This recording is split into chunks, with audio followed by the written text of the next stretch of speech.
So what is that message you want to give to upcoming and budding writers who want to come to the film industry?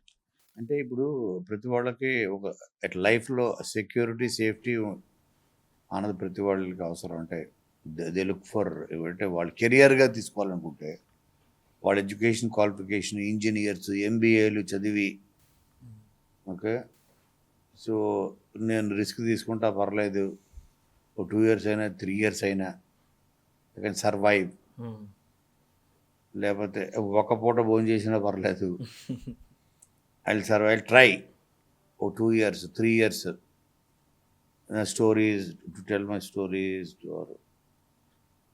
అవి బయట తీసుకురావడానికి, to see in the light of the day వాళ్ళ స్టోరీస్ని అనుకుని risk తీసుకునే mentality ఉంటే తప్ప ఇండస్ట్రీలో సర్వైవ్ అవ్వదు. చాలా కష్టం. అంటే టాలెంట్ ఉండడం వేరు, ఆ టాలెంట్ని ప్రపంచం గుర్తించడం వేరు. అది ఎప్పుడు గుర్తిస్తుందో తెలియదు.